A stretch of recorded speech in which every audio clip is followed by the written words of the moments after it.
The cafeteria on Galactic Unity Station was never quiet. Right now, it sounded like someone had thrown a zoo, a marketplace, and a construction site into a blender. Clicks, whistles, growls, and sounds that human ears weren't even designed to process mixed together into a constant wall of noise. Hundreds of students from across the galaxy gathered here 3 times a day, and every single meal was chaos. Lyra stood in line, clutching her tray with both hands.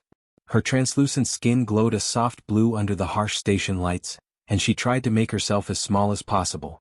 Not that it helped much. Being Venlii meant she was already small compared to most species here. Her people came from a world where gravity was barely a suggestion, where you could jump 50 feet in the air and float down like a feather. Here on the station with its standard 1.2 gravity, everything felt wrong. Her bones ached. Her muscles burned from just standing. Even breathing took more effort than it should. She loaded her tray with the nutrient paste that approximated Venlii food. It looked disgusting and tasted worse, but it kept her alive. That was enough. She turned away from the serving line and scanned the massive cafeteria for somewhere to sit. The room was enormous, built to accommodate species ranging from tiny insectoids to massive silicon-based lifeforms that barely fit through the doors. Hundreds of tables stretched out before her, organized into loose groupings by species and social hierarchy. That was when the shadow fell over her. Lyra looked up and immediately wished she hadn't. Drak loomed above her like a walking mountain. The Chromoth stood nearly 8 feet tall, and his gray hide looked thick enough to stop a blade. His eyes were small and mean, and his mouth was full of teeth designed for ripping meat from bone. His homeworld had 3 times the gravity of the station, which meant he was strong enough to bend steel with his bare hands. "Well, look what we have here," Drak rumbled, his voice so deep it vibrated in Lyra's chest. A little glowworm, all lost and confused. 2 more Chromoth moved up beside him, blocking her path completely. One was even bigger than Drak. The other had scars across his face that told stories Lyra didn't want to hear. "I just want to sit down," Lyra whispered. Her voice came out so quiet she could barely hear it herself. "Please, I'm not bothering anyone." "You want to sit?" Drak's laugh sounded like someone crushing gravel under their boots. "Lowgravs don't sit with real species. You know that. Everyone knows that." His hand moved faster than Lyra could track. One moment she was holding her tray, the next it was flying through the air. The tray hit the floor with a crash that somehow cut through all the background noise. Food splattered everywhere. The nutrient paste spread across the tiles in a disgusting puddle. "That's where you eat," Drak said, pointing at the mess on the floor. "Down there. On the floor. Like the weakling you are." The cafeteria went completely silent. Conversations died mid-sentence. Students from dozens of different worlds turned to watch. Some of them looked uncomfortable. A few looked angry. But nobody moved. Nobody said anything. This was just how things worked on the station. The strong did what they wanted and the weak suffered. That was the natural order of the universe. Fighting it was like fighting gravity itself. Lyra felt tears burning in her eyes. She blinked them back and slowly, carefully lowered herself to her knees. Her legs shook from the effort. The floor was cold and dirty and she could feel everyone watching her. This had happened before, back in her first week on the station. She'd learned that resistance only made things worse. If she just did what they wanted, they'd get bored and leave her alone. She reached out with trembling hands and started picking up pieces of her spilled food. The paste stuck to her fingers. Her glow dimmed to almost nothing, the Venlii equivalent of wanting to disappear completely. This was her life now. This was all it would ever be. Her people had always known they were weak. Now she understood what that really meant. "Hey." The single word cut through the silence like someone had fired a weapon. It wasn't loud. It wasn't aggressive. But something about it made everyone turn and look. Jake Tyler stood about 5 feet behind the Chromoth, holding a drink container in one hand. He was human, and he was the only one of his kind on the entire station. Nobody knew much about humans yet. They were new to the galactic community, fresh off their little backwater planet, barely worth noticing. Jake looked completely average by any standard. Medium height, medium build, brown hair that was slightly too long, wearing the standard station jumpsuit that everyone wore. Nothing about him screamed dangerous or powerful or even particularly interesting. But he was walking forward and his face was completely calm. "You dropped something," Jake said to Lyra, his voice friendly, like he was talking to someone at a party instead of interrupting the most feared bullies on the station. Drak turned around, and his expression shifted from cruel amusement to simple amusement. "Human," he said, drawing the word out. "This doesn't concern you. Walk away while you still can." Jake stopped next to a student who looked like a praying mantis the size of a small child. He held out his drink container. "Hold this for me, would you?" The insectoid student's antennae twitched in complete confusion, but it took the container with its delicate claws. Jake turned back to Drock and looked up at the massive Chromoth without any fear in his eyes at all. "Apologize to her," he said simply. The cafeteria erupted in whispers. Species that didn't even have mouths found ways to express their shock. A human challenging a Chromoth? That wasn't just stupid, it was suicidal. Humans were one-gravity species. Soft. Weak. They had no natural armor, no claws, no venom, nothing. They were barely above the Venlii in the natural hierarchy. Drock's laugh came back louder than before. "Or what, little human? What are you going to do?" Jake's expression didn't change at all. "Or you'll have a really bad day." Drock's fist came out of nowhere, a massive blow aimed right at Jake's chest. It was a casual strike, the kind you'd use to swat an annoying insect. The kind that would send most species flying backward across the room, probably breaking a few bones in the process. The fist connected with a solid thud. Jake slid backward across the floor. 6 inches. Maybe 7. Then his feet caught and he stopped. That was all. The entire cafeteria held its breath.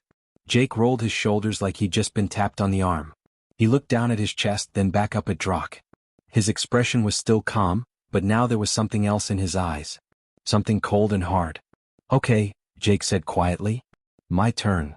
What happened next would be talked about in whispered conversations for years to come, passed around the station like some kind of legend that nobody could quite believe even though hundreds of witnesses saw it with their own eyes. Drock recovered from his shock and threw another punch, this one with real intent behind it. The kind of punch that could crack ribs or collapse a lung. But Jake didn't try to dodge. Instead, he did something that made no sense at all. He stepped forward, directly into the punch, letting it glance off his shoulder instead of hitting his chest dead center. At the same time, his hand shot out like a striking snake and grabbed Drock's wrist. Then Jake twisted.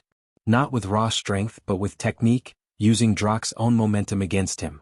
His whole body rotated, and somehow that massive Chromoth arm was being levered in a direction it absolutely wasn't designed to go.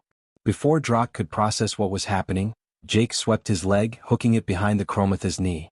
Drock stumbled. Actually stumbled.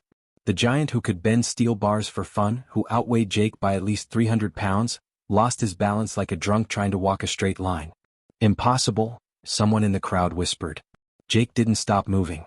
He flowed like water around Drock's attempts to recover, each motion precise and economical.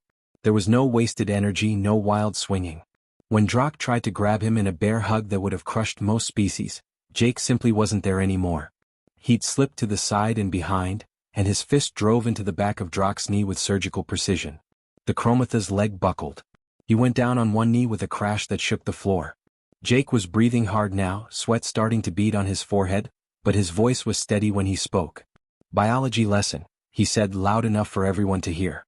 "Humans evolved as persistence hunters. You know what that means? We chased our prey until it literally collapsed from exhaustion. We'd track an animal for days, never stopping, never giving up, until it was too tired to run anymore." He moved again, faster than Drock could react, getting an arm around the Chromoth's thick neck from behind. Not choking but controlling. His other hand grabbed Drock's arm and twisted it up behind his back, applying pressure to the shoulder joint. It was a hold designed to cause pain without causing damage. "We also invented things like wrestling 5,000 years ago," Jake continued, his voice calm despite the effort. "Then boxing. Then judo. Then Brazilian jiu-jitsu. Then mixed martial arts. Thousands of years of human history dedicated to one simple question. How do we beat opponents who are bigger and stronger than us?" Drock struggled, his muscles bulging with effort. He was strong enough to lift a cargo container. But every time he moved, Jake adjusted, and the pain in his shoulder and neck intensified. It was like fighting smoke or trying to punch water. Nothing connected. Everything hurt. Drock's two friends finally shook off their shock and started moving forward. They were going to pile on, turn this into 3 against 1. "I wouldn't," Jake said, and his tone was still conversational, like he was discussing the weather. "I can do this all day. Literally. That's kind of our thing. Human endurance is ridiculous. I'll still be here in 6 hours if that's what it takes. You want to explain to security why 3 of you are beating up one guy who's already got your friend in a hold?" The two Chromoths stopped. They looked at each other, confused and uncertain. This wasn't how things were supposed to go. The strong dominated. The weak submitted. Those were the rules. But this human was rewriting the rules in real time, and nobody had given them a manual for what to do when the rules changed. Jake increased the pressure slightly and Drock grunted in pain. Now, Jake said, his voice still maddeningly calm, apologized to her. For a long moment, Drock didn't move. His pride was a living thing, screaming at him not to back down, not to show weakness in front of the entire station. But pain has a way of cutting through pride like a hot knife through butter. His shoulder felt like it was about to dislocate. His neck was trapped. And this impossible human showed no signs of letting go. Drock's voice came out as a growl, fighting every syllable. I apologize. Jake released him immediately and stepped back, out of reach before Drock could recover enough to try anything stupid. The Chromath stayed on his knees for a moment, breathing hard, his face twisted with humiliation. Around them, the cafeteria remained absolutely silent. Nobody moved. Nobody breathed. Jake walked over to the insectoid student who was still holding his drink, looking completely baffled by everything that had just happened. Thanks, Jake said, taking the container back like nothing unusual had occurred. Then he walked over to where Lyra was still on the floor, frozen in shock. Her translucent skin was glowing bright white, which Jake would later learn meant extreme surprise in Venlii biology. He offered his hand, palm up, waiting. Hi, he said, smiling like they were meeting at a casual party.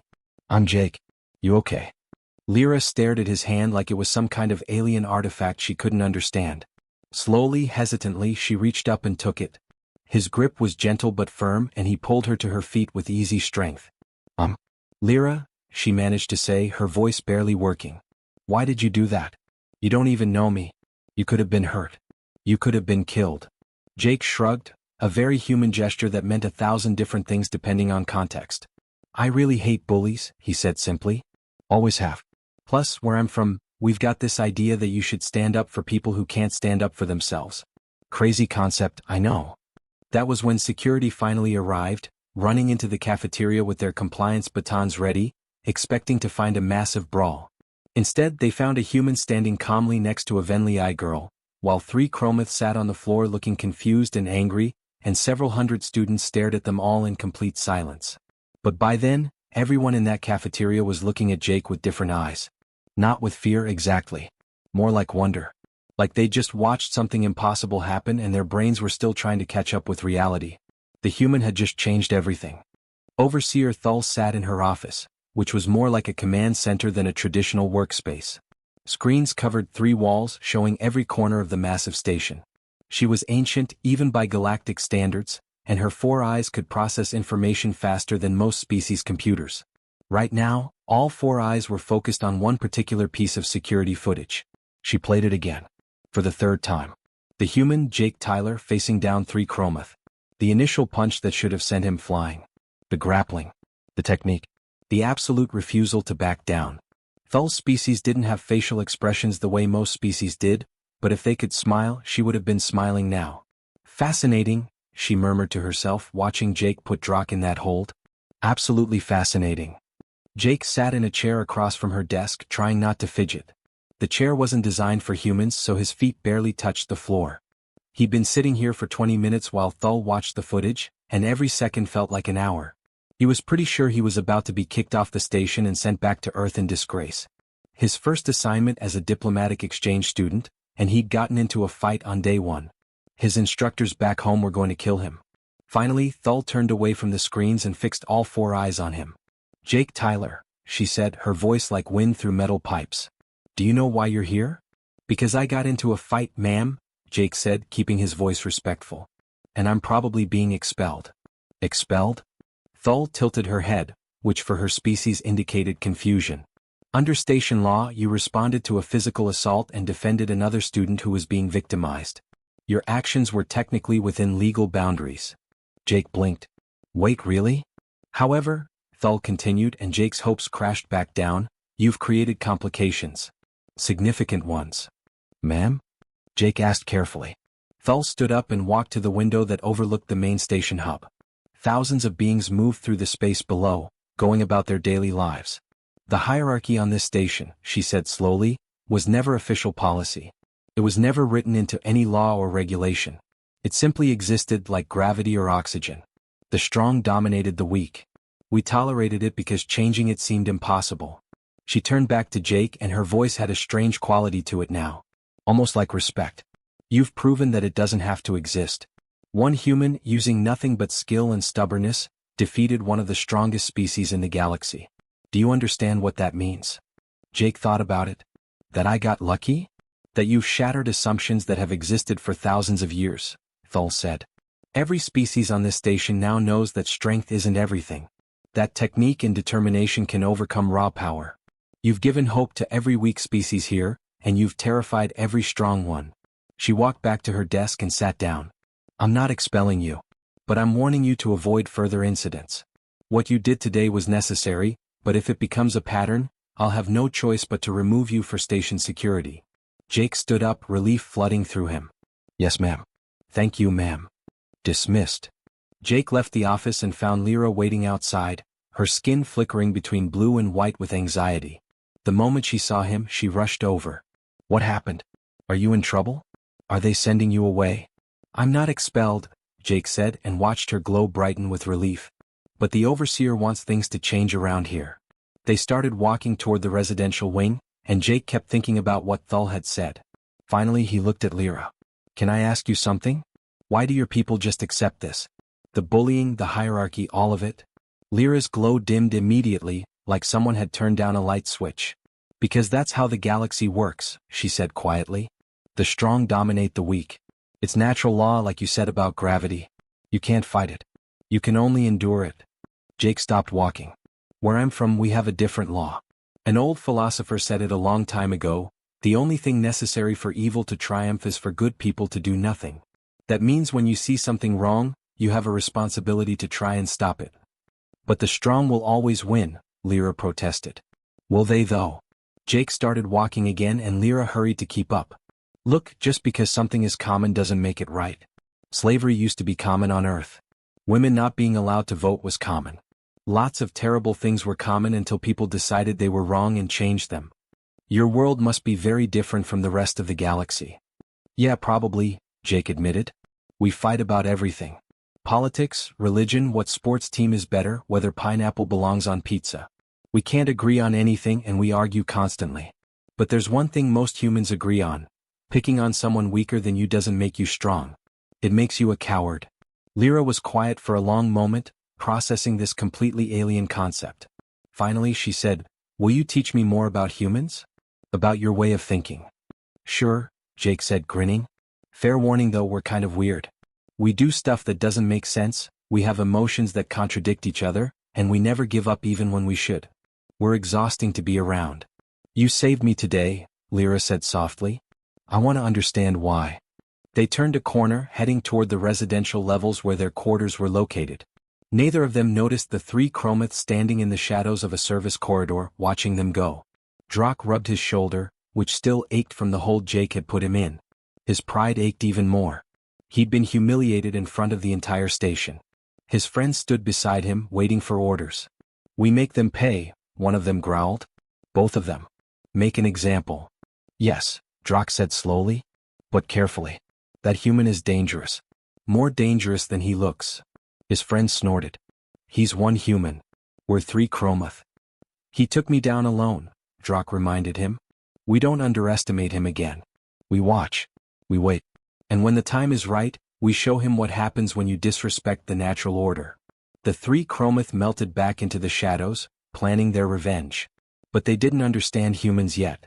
They didn't know that making an enemy of one human often meant making an enemy of all of them. They would learn. 3 weeks passed, and Galactic Unity Station changed in ways that nobody could have predicted. Jake Tyler became something unusual, something the galaxy didn't really have a word for. He wasn't a hero exactly, and he wasn't famous in the traditional sense. He was more like a walking question mark that everyone kept trying to figure out. Students from low-gravity worlds started doing something they'd never done before.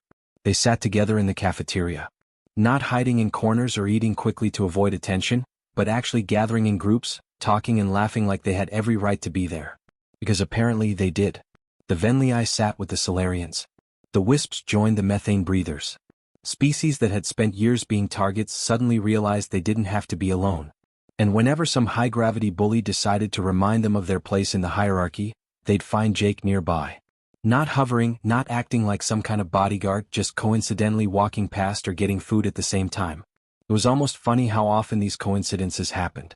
The bullies would take one look at the human, remember what happened to Drock, and suddenly decide they had somewhere else to be. Lyra watched this pattern repeat itself for the dozenth time and pulled Jake aside after dinner one evening. "You're doing it again," she said. "Doing what?" Jake asked innocently. "You know what? Following people around, making sure they're safe." Her skin flickered with concern. "Jake, you're not always going to be around. What happens when you graduate? What happens when you're assigned somewhere else? The moment you leave, everything goes back to how it was." Jake nodded slowly. "I know. That's exactly why I've been working on something." That was how Lyra found herself in an empty cargo bay the next evening, along with 11 other students from 6 different species. The bay was huge and mostly empty, with crates stacked along the walls and enough open space to move around. Jake stood in the middle of the group, looking far more serious than usual. "Okay, here's the thing," he said, making sure everyone could see him. "I'm not teaching you how to fight. That's not the point. Most of you couldn't win a straight fight against a Chromoth or a Grendel or any of the big species, and that's fine. What I'm teaching you is how to survive long enough for help to arrive." He demonstrated the basics. How to fall without getting hurt. How to break someone's grip on your arm. How to make noise and draw attention. How to protect your vital areas. Simple things that didn't require you to be strong, just aware and practiced. "Humans learned something important in our history," Jake explained during a break. "Individuals are vulnerable. Communities survive. None of you have to be as strong as a Chromoth. But together, looking out for each other, backing each other up, you can't be pushed around." They trained 3 times a week. Word spread. More students showed up.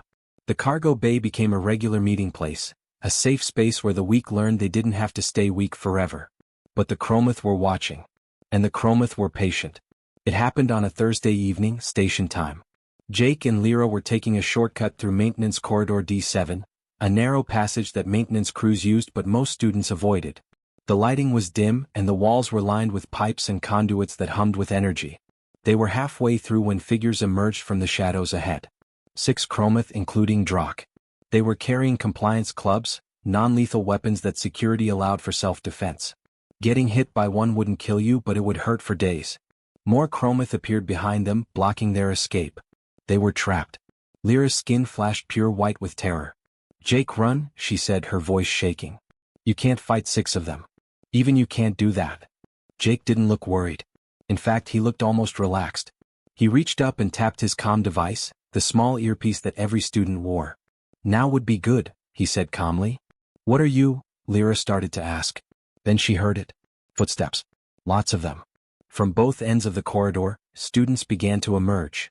From side passages that Lyra didn't even know existed, more appeared. 20 students. Then 30. Then 40. Different species, different sizes, different homeworlds. All the students Jake had been training. Behind them came others, students who'd just watched the cafeteria incident 3 weeks ago and never forgotten. They didn't have weapons. They didn't take fighting stances. They didn't move to attack. They just stood there. Witnesses. The corridor suddenly felt very crowded. And every single one of them had their comm devices recording.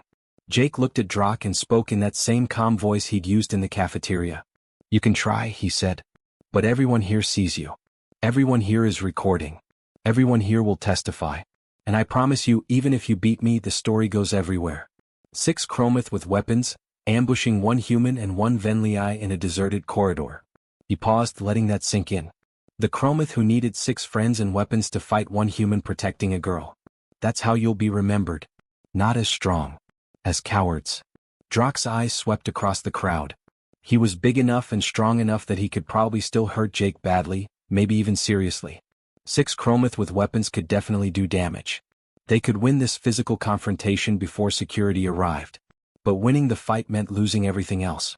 Respect. Reputation. Status. The story would spread through the station like fire, and then beyond to other stations, other worlds. The Chromoth who were so afraid of 1 human that they needed overwhelming numbers and weapons to face him.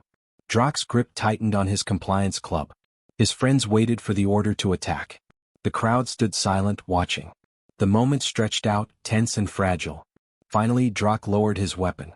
"This isn't over," he said, his voice full of barely controlled rage.